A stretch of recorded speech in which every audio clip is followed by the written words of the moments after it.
My name is Daniel Reach. This is the Leatherverse, and today we're going to be doing a follow-along video. Not only is it a tutorial on how to carve something like this, but it's also intended to be used as a reference in the future for when you're doing your own floral designs. So the easiest way to do this, there's a button either below or off to one side that says Save for Later. So add it to your Save for Later playlist. That way you can find it easily. And next time when you're doing your own floral design, you can come back and watch this and know exactly what order to do everything in. We're going to be starting with the very basics. That would be casing the leather and adding the pattern to the leather, tracing it. But if you're good with that and you don't need any help with that, you can go ahead and skip forward to the tooling portion. And I'll put this timestamp below so that you know exactly how far to jump ahead. If you're ready, let's go ahead and jump in and get started. So just to get you up to speed, this is going to be the pattern that I'm tooling today. We'll make this available on brandedbison.com, brandedbisonco.com. That way you can get it and you can tool along with me if you want to. But it's a small pattern, it's got a lot in there, and this will give us a lot to work with. So this is Herman oak leather. If you're working with more traditional leather, it might not have this much color to it. It might be more of a white, and when you're tooling, it might not have as much burnish. On the back, I've got matte board. This is the same stuff that they put around photos, or not photos, but pictures and that kind of thing when you take a picture in to have it framed. So you can get this at Hobby Lobby or anything like that.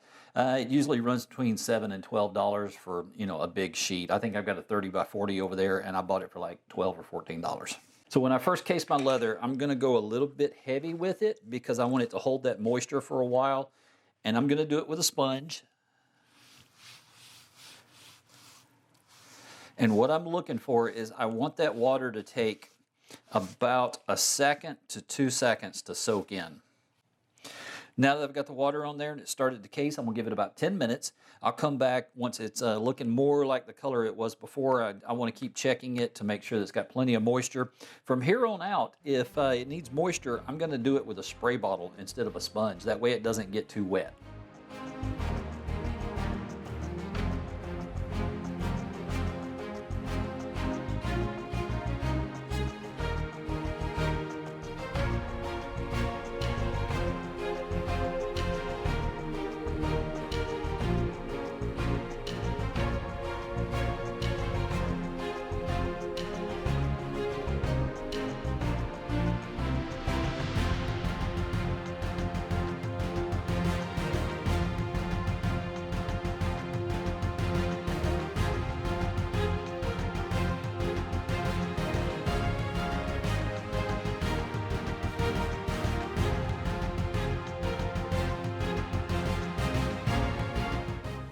Well, now that we got it traced in, all we got to do is finish it. So we're going to start with a swivel knife and probably jump over to a time lapse for that. I think I said earlier that we were going to do it in real time. That'd take way too long. So next step is to cut it in with a swivel knife. I'm going to start by cutting in the tooling window, and that's the lines that go around the outside of the actual pattern that we're doing. By putting in that tooling window, it gives us a lot more of a professional look. Don't forget, as we cut these in, we want those swivel knife cuts to taper. You want to start lightening up on those cuts about halfway through the stroke itself. That way by the time you get to the end of it, you've got a nice soft taper out on that. Now the lines that run into another line, they kind of dead end. We're not tapering those. And keep in mind, we're not connecting them either. So we don't want to create a V cut anywhere on here because it's a weak point that will lift.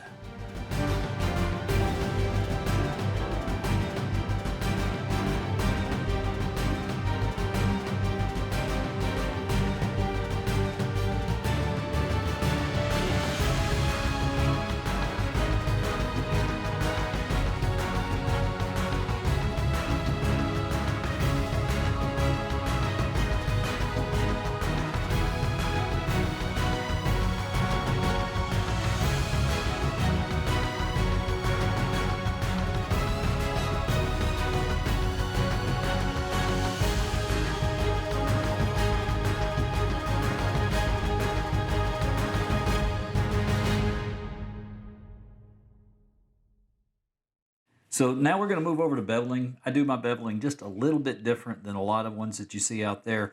I start with a steep edge beveler, and I don't know if you can see that or not, but there you go. I think you can probably see that. You can see how sharp that angle is on that beveler as opposed to a checkered beveler. So I can get them both up there so you can see them. So you can see the checkered beveler is a lot flatter than the steep edge is. I like getting the crispness of the steep edge beveler in there right away. So let's start with that. My leather's starting to get a little bit dry, so we're going to hit it with some moisture real quick and then keep on moving.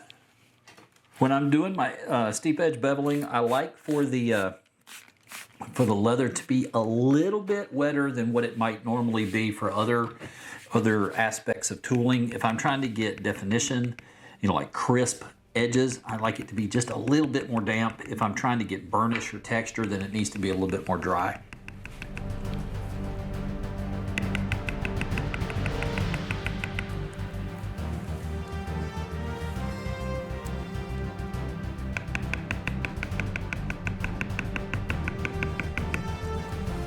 One thing I always encourage you to do is start with the outer line, because that will help you determine what needs to be beveled on which side.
So that takes care of the steep edge beveling. I do that to give us a nice crisp edge. What I do next is the checkered beveling. This is where mine differs from a lot of people out there. If you don't have a steep edge beveler, you can go straight to this step. But if you do have the steep edge bevelers, they really do a lot to add depth and dimension to it. Now we're going to add in the shading.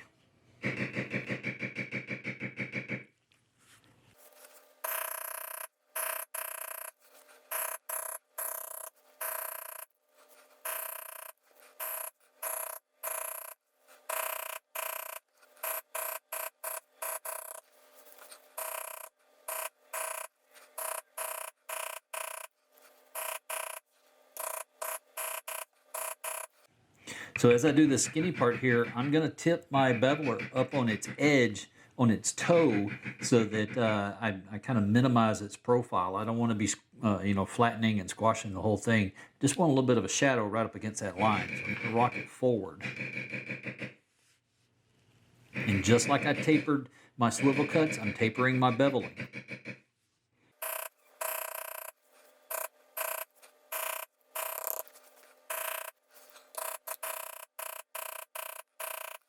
Let me get that in there so you can see it. I've done the front edge. I'm going to go back and do the back edge between the border and the design here, and then that will leave me everything in the center. So I'm going to run back and do all this back here by the back border.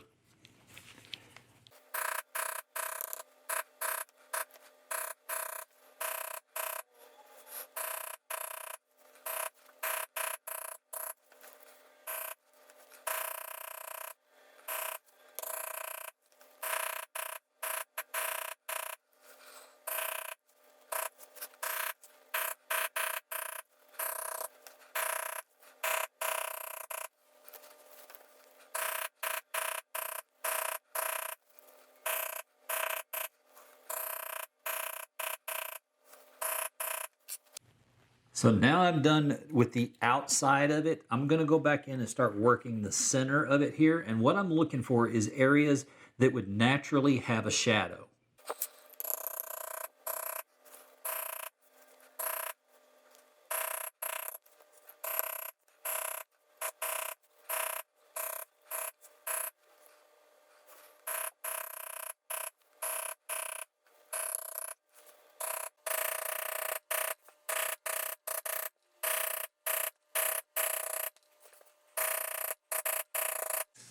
All right, so that does it for the shading portion of the beveling. So the first thing we did was steep edge beveling, then we did some shading.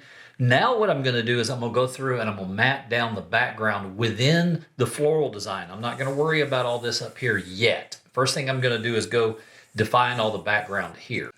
So the way I like to go in and pre-define which ones are the background, kind of take my time and think about it, is I like to take my stylus and go in and just put a dot in the middle of all the background areas. Now this technique is not original to me. I got it from Joe Mealing. I'll put a link to his channel down below, 23 plus. But I got this idea from him. I think it's a great idea. Go through, find all the areas that are background and just put a dot in the middle of it so that you have it predefined which ones you're gonna matte down and you don't get confused in the moment. Now what I'm going to do is I'm going to grab my matting tool. I'll put the link for this in the description below. But this is a simple matting tool. If you don't have one of these, you definitely want to grab one. They have a lot of uses. But what we're going to do now is we're going to go through and we're going to matte all the background within the floral design. So everything within here, I'm not worried about all this up here yet. We'll take care of that in a minute. But all the background that's in here, we're going to go through and matte down with this. Switching over to my larger one for the larger areas. You will definitely find that the larger the matting tool, the easier it is to use. So why would I go for a matting tool versus a bar grounder? Well, first, you can take a matting tool and more or less go over the background as many times as you want, and it's not going to hamburger your background like a bar grounder will. So it's an easier tool to use for beginners, and at the same time, it does a great job of defining the background areas. When you're using a matting tool like this, the goal is to get a consistent texture all across the background.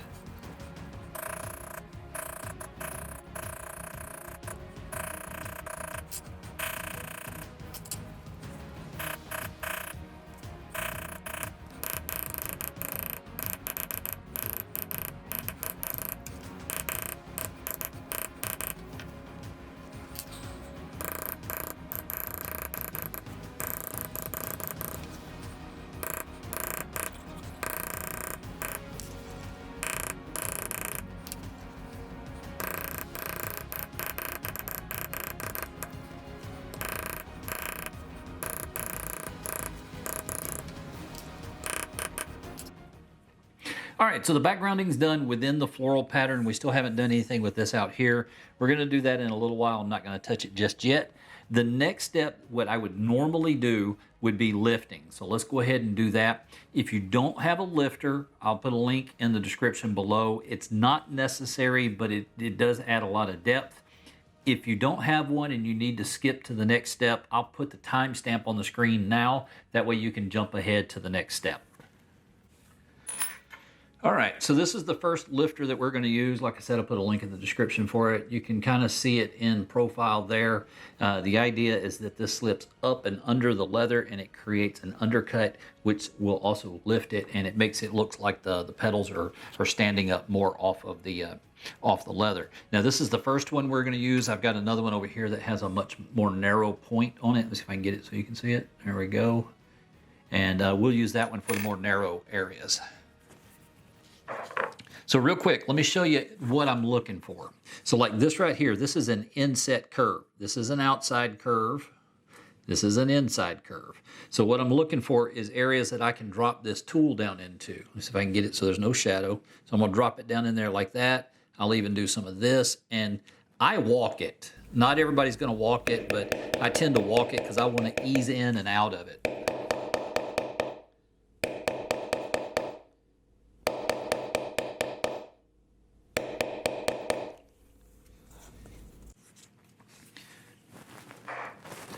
So now you can see why we haven't done anything with the background out here yet, because when I go in to lift it, it's going to leave a little bit of a shiny spot right there, and I can get rid of that with my backgrounder. So that's why we haven't done it yet, but you can see it creates a little bit of a lift there. It's a great place for antique to settle, and it gives it a lot more depth and dimension. I also find that the leather tends to move a lot easier when it's freshly damp and lightly damp. I'm not soaking this, I just want to put a little bit of water on it so that the leather will move a little easier. That's about it. We'll give it 60 seconds or so and let that soak in, and then we'll hit it again.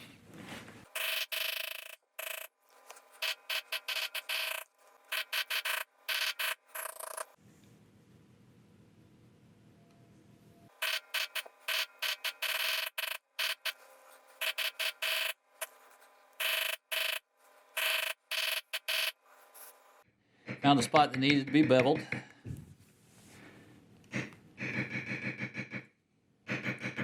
Go ahead and get them while you're here.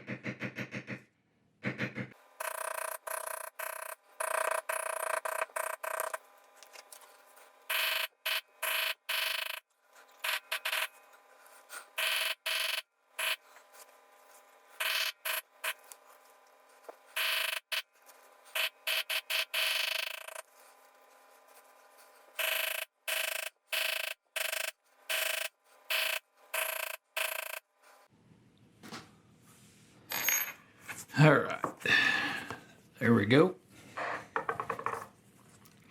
Now it's time to go in with the smaller lifter and hit the little tiny joints that need to be lifted. This one doesn't require near as strong of a touch.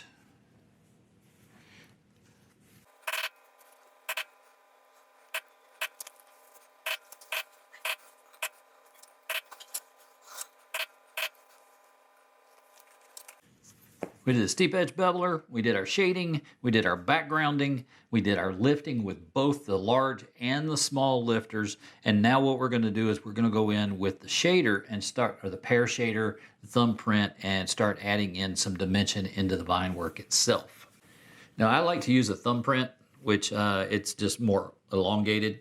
My understanding is that technically this is a pear shader because it's domed on top, but it's more elongated and more narrow than the traditional pear shader. I think you can see both of those there. If you have a traditional pear shader, you can do exactly the same thing that I'm about to do. The only difference in the two, well, one of the differences is that this one is lined, so I have to be careful about the angle that I put it at, where this one is checkered, so you don't have to worry about that as much.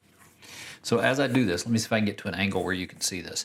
As I do this, I'm gonna start kind of low and I'm gonna work my way up. So let's see if I can get in there.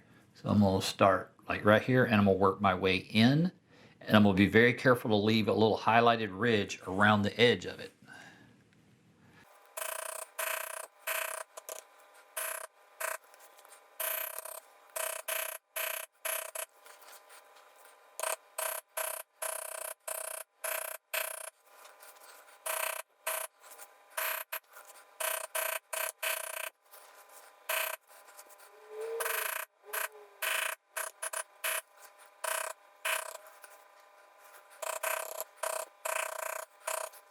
So as you're working through your floral design, don't forget these little nubs that are right here. That's basically the end of a vine where it comes up and then another one starts and then another one starts. So don't forget those. You're going to see them all over the place.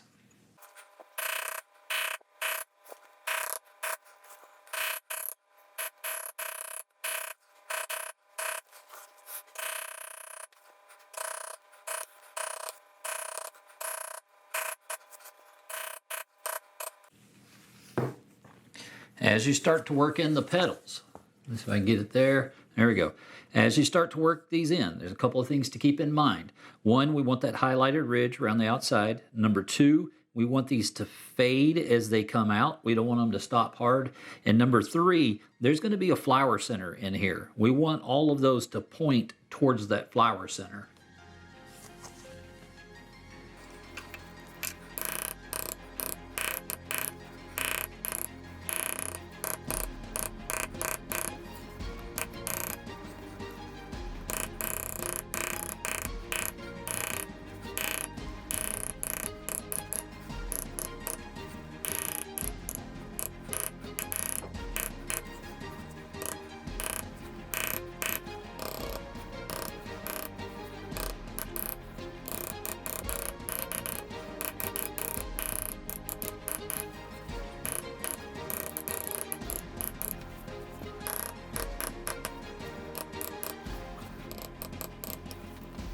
So next we're going to jump in with the leaf liner. It's going to add the veins to the stem of the leaf. So let's go in. As you're doing this, make sure you have them pointed the right direction, because if you don't, it's going to look really funny.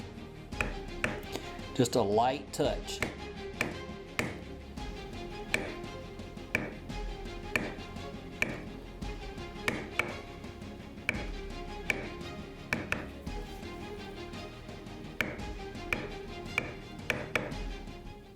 As you're using this, make sure you rock it up on the side closest to the stem of the leaf.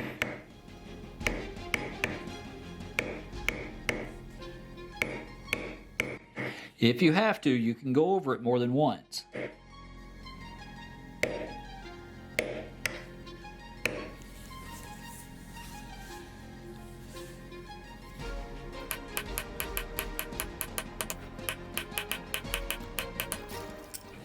At this point, you might want to go back over your shading just to get it to match up a little better.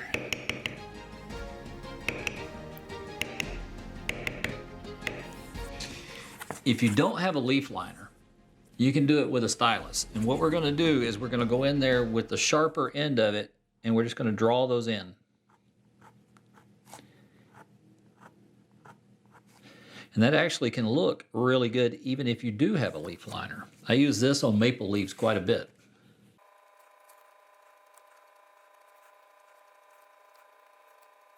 So now let's add in the flower center. The best way to do this is with an actual flower center stamp. If you don't have one of those, it's going to be a little bit challenging, but it can be done. And I just saw a spot that I forgot to bevel. So let's go get that real quick. There we go.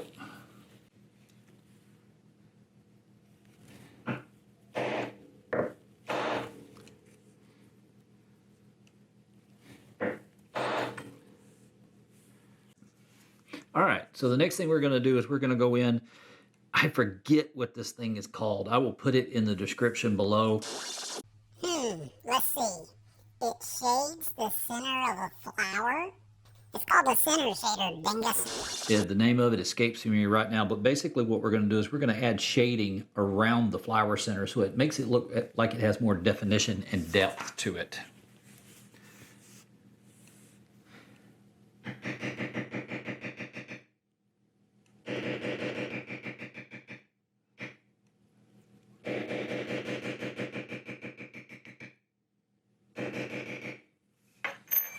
Let me show you what I just did. You should be able to see that this side right here has more shading right in there than the other ones do. There's no shading here at all. This one has more shading in the center than it does on the outside, and it fades as it goes out.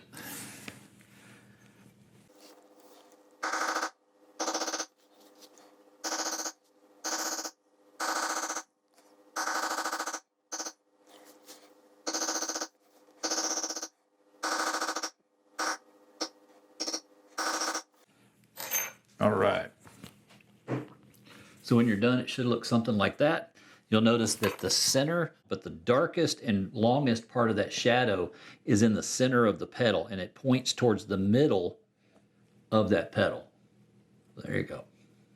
All right, now let's go in with our mule's feet. And we're going to be very selective with where we put these. You've heard it a million times. You can overdo it with these really fast. I like to put them where vines come together. Be very selective with how many you put in there. You can get too many really, really fast.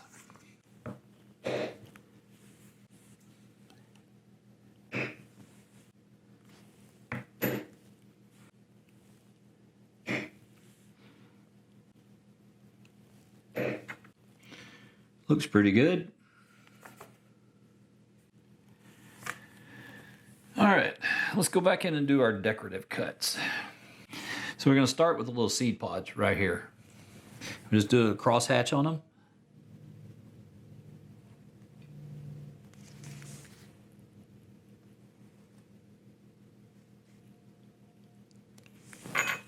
Something like that. Try to curve those lines. You don't want them going straight across. We're trying to give the illusion that that little pod in the middle is round. All right, so we're good there. Next thing we're going to do is our decorative cuts. And I know this is something that throws a lot of people. It can be one of those things that you're a little nervous to do it because you're not sure where it needs to go. So what I encourage you to do is to take your stylus, it can be a pencil, and then very lightly scribe in where you want your lines to go. That way you can see them before you make them official and cut them in. So let's go ahead and do that. All right. Okay, so I'm going to hop back and forth between the swivel knife and the stylus.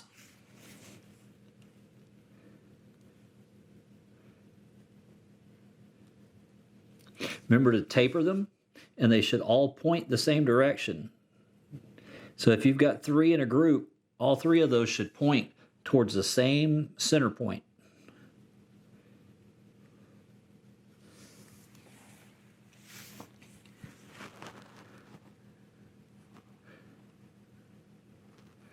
This is where your tapered cuts become very important.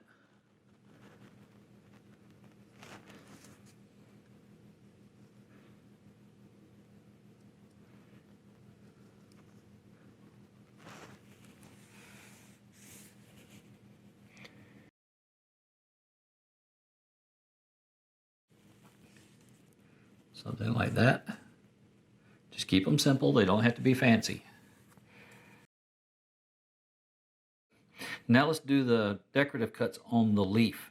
And the big thing here is you want them to follow the grain, and we want an equal number on each side. And when I say they should follow the grain, what I mean is they shouldn't cut across what you've already done.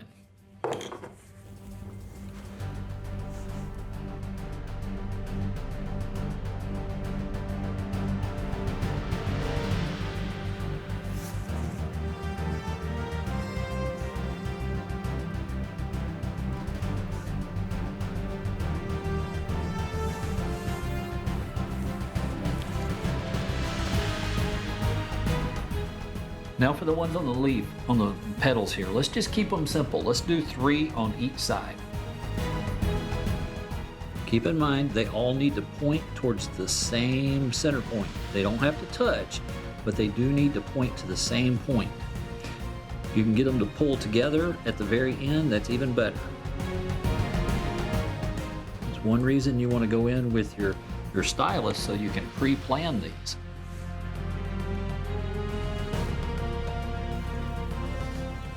Start deep, taper them until you come out light.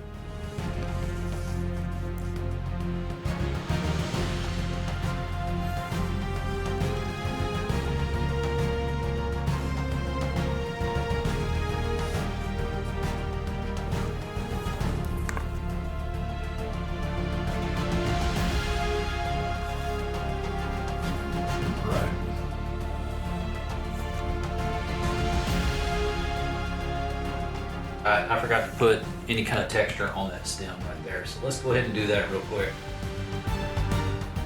So it's just what we call a wiggler or a veiner. I've always heard it called a wiggler.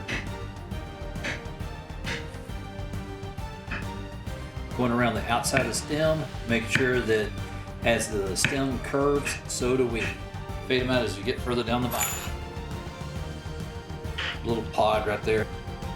That always looks nice.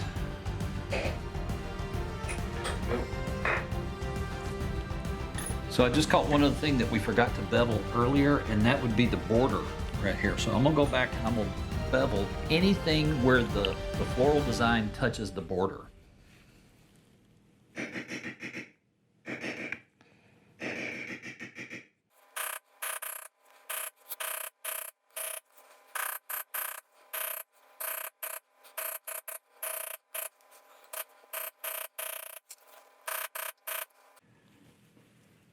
All right, there we go, that's better. So what I did is any area right here, let me see if I can get where the light can see it. So any area where the floral design touches the border, I went through and beveled that with a traditional checkered beveler. And that just gives it that tucked under look. So I just found another spot that we missed. Whoa.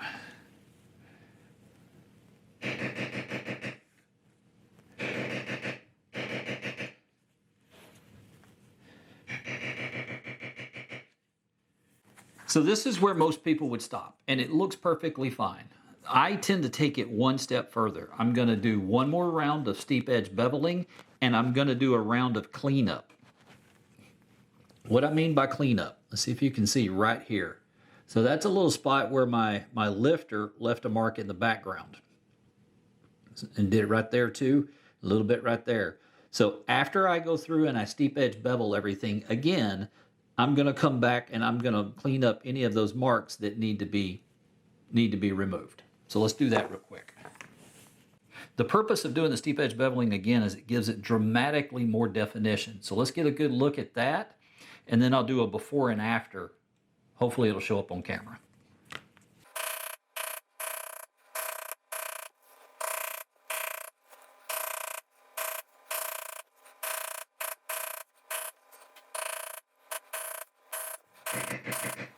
So not everything has to be a super deep bevel. Sometimes you just need a crisper line in there. This is a good example right here. I don't know, hopefully the camera will pick that up right there, but it lost that line when we were beveling. So I'm gonna go back in and redefine that so that it has that well-defined edge.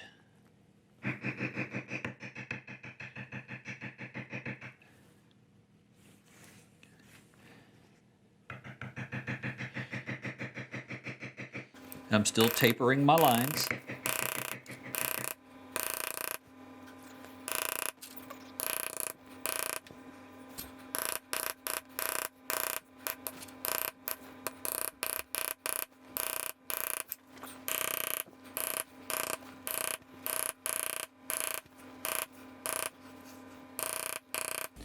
There we go. That looks a lot better. So this is something that I do occasionally on my leaves. I'll take my modeling spoon and I run right along those decorative cuts that I put in there just to add a little bit more shading coming off of the stem.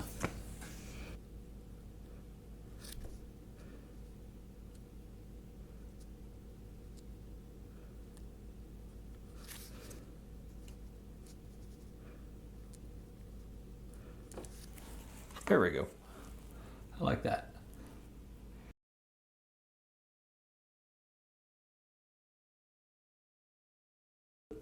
So we did the same thing to the decorative cuts on the flower. So now we're going to go through and we're going to do cleanup on the background, anything that got messed up when we were lifting. And then the last step is we're going to go through and put some texture in all that. Hopefully you don't have much to do in the way of cleanup. This shouldn't take too long.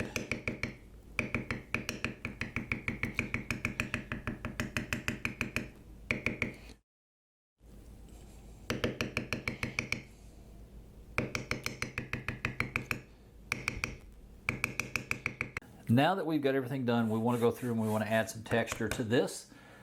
What I'm going to use is one of my larger matting tools. Let's see if we can get that somewhere where it'll focus. There we go. That should be in focus right there. So it's got a flat edge on one side, it's got a curved edge on the other side, and it's flat across the top. So I'm just going to drop it into the different areas. If the flat side will work, that's going to be my preference, but some of them I'm going to have to drop in the curve. So, we'll just kind of go through it that way. If you don't have one of these, just use whatever matting tool you used before. The larger ones are obviously faster. The further away it gets, the more I fade it. I don't want to have to texture all this up in here, although you can. I want the texture to be right out in here, something like that, and I want it to fade as it gets out there.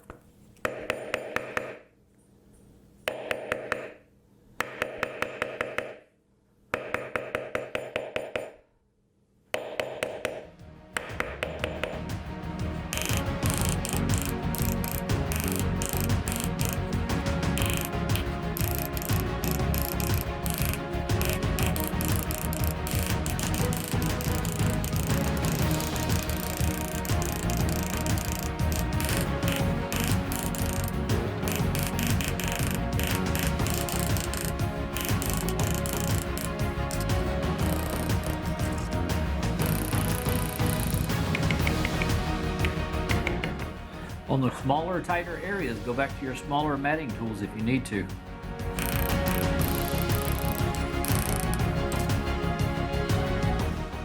So the very last thing that I'm going to do before I oil and antique it is I'm going to bevel this outer border with my steep edge beveler.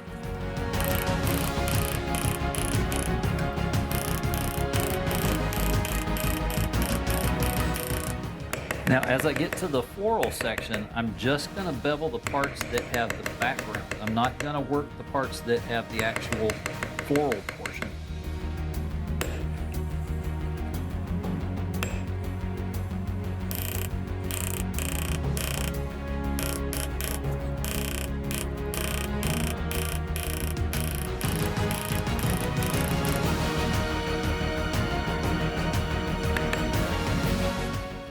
Well, that is it. Don't go anywhere. We're going to show you the final results here in just a second. Hopefully yours looks like this as well. In the meantime, do us two favors. Number one, click that like button if you like this kind of content. And number two, if you have a suggestion for us on other kind of videos like this that you would like to see, please let us know in the comment section below. Now, let's jump over and see the final results. Hopefully yours looks like this as well.